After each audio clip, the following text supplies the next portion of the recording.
प्रदेश के 20 जिलों के 90 निकायों में मतगणना की प्रक्रिया लगातार जारी है और एक महीने जो जद्दोजहद हुई उसके बाद में आज पालिका अध्यक्ष का रास्ता साफ होने वाला है। अधिक जानकारी के लिए सहयोगी दिनेश कसाना फिलहाल साथ जुड़ चुके हैं।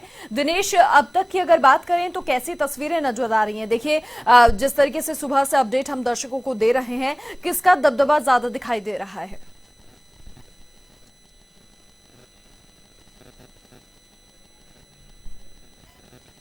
बिल्कुल मनीषा, 20 जिलों के 90 नगरीय निकायों में चुनाव हुए और मतगणना इन सभी जिलों में हो रही है। और ऐसे में देखिए, जहां तक राजनीतिक दलों की बात है कि किसी भी दल के लिए कोई उत्साहजनक परिणाम नहीं है। कांग्रेस बीजेपी के साथ ही बड़ी संख्या में निर्दलीय जो उम्मीदवार हैं उन्होंने भी जीत दर्ज की है। और नागौर में तीसरे दल आरएलपी की बात है, जहां तक राष्ट्रीय लोकतांत्रिक पार्टी हनुमान बेनीवाल की, तो नागौर के मुंडवा की बात करें तो वहां पर आरएलपी का बोर्ड बना है। 11 आरएलपी और 11 कांग्रेस के पास हैं। तो जो इंडिपेंडेंट बीजेपी के जिनका समर्थन मिलेगा, 2 बीजेपी के जीते हैं, उनका ही बोर्ड बनना तय है। तो तीसरे दल ने भी मजबूती से वहां पर चुनाव लड़ा और यही परिणाम रहे कि 11 सीटें आरएलपी ने भी मुंडवा में जीती हैं। तो कांग्रेस के साथ निर्दलीय भी काफी भारी रहे हैं और बीजेपी का भी काफी दबदबा रहा है। तो तीनों दलों के लिए ही कोई किसी विशेष दल के लिए उत्साहजनक परिणाम नहीं है। ऐसे में अभी तक कुछ जहां की तस्वीर पूरी तरह से साफ हुई है उनका हम एक बार बता देते हैं। टोंक के उनियारा, देवली उनियारा से जहां से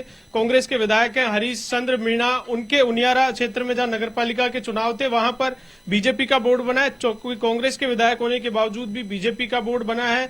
बीजेपी की 12 जो उम्मीदवार हैं उन्होंने जीत दर्ज की और कांग्रेस को सिर्फ 4 ही वार्डों में जीत मिली है। बूंदी के केशवराय पाटन की बात करें तो बूंदी में भी 12 बीजेपी के उम्मीदवार जीते हैं। बीजेपी का बोर्ड बनना वहां पर भी तय है। अजमेर के किशनगढ़ की बात करें तो वहां पर भी बीजेपी का बोर्ड बनना तय है। 28 बीजेपी के उम्मीदवार जिन्होंने जीत दर्ज की है।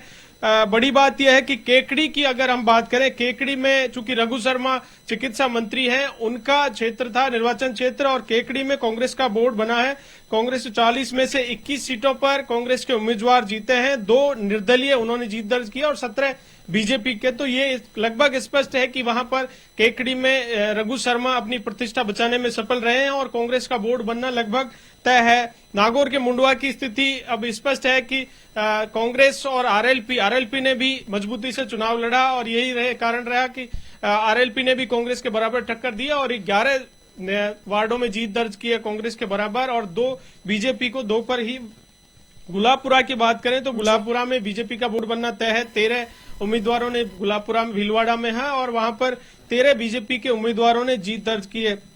किशनगढ़ में बीजेपी का, चित्तौड़गढ़ की जहां तक बात करें, चित्तौड़गढ़ के बेगू नगरपालिका में चुनाव थे और वहां से कांग्रेस के विधायक हैं राजेंद्र विधुड़ी, तो उन्होंने अपनी प्रतिष्ठा बचाने में सफल रहे हैं।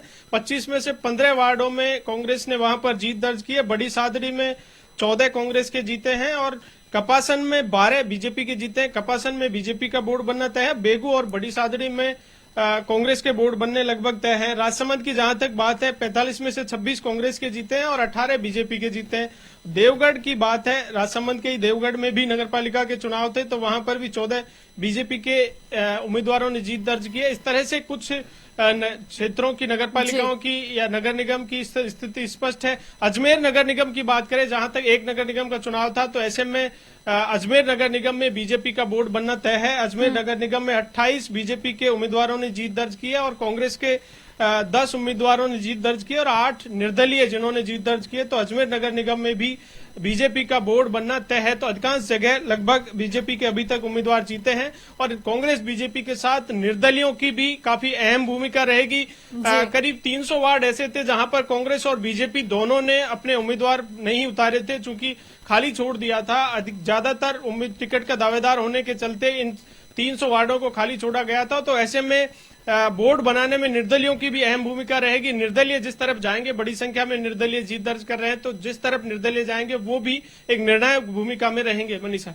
बिल्कुल दिनेश, देखिए तेजी से परिणाम आ रहे हैं, कई जगहों के नतीजे सामने आ चुके हैं और कई जगहों पर मतगणना की प्रक्रिया लगातार जारी है। अगर कब तक बात करें तो कब तक पूरी जो तस्वीर है स्पष्ट हो पाएगी?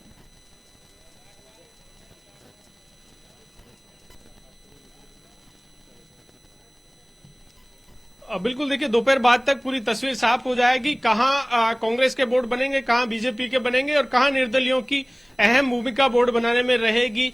तो ये पूरी तस्वीर दोपहर बाद तक साफ हो जाएगी। और देखिए, जहां तक बात है कि ये 90 नगरीय निकायों में जहां चुनाव हो रहे हैं, ये काफी महत्वपूर्ण इसलिए हैं चूंकि 6 कैबिनेट मंत्रियों के साथ विधायक, करीब 22 विधायकों की प्रतिष्ठा दांव पर थी। उनके निर्वाचन क्षेत्रों में चुनाव हो रहे हैं, तो ऐसे में उनकी प्रतिष्ठा का सवाल था। और प्रदेश कांग्रेस कमेटी की जो कार्यकारिणी हाल ही में घोषित हुई थी, उसके बाद पहले चुनाव नगरीय निकायों के ये थे।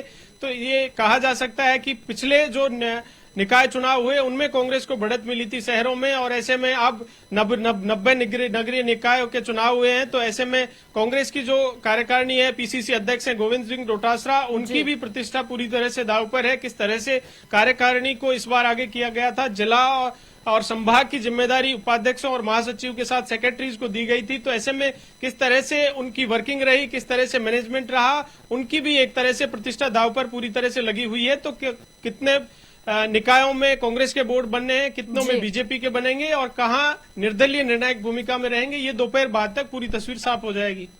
बिल्कुल, बहुत शुक्रिया तमाम जानकारी साझा करने के लिए दिनेश आपका। तो लगातार तेजी से जो परिणाम है वो आ रहे हैं, कई जगह के परिणाम आ गए हैं और लगातार ये प्रक्रिया जारी है। सुरक्षा के भी पुख्ता इंतजाम किए गए हैं।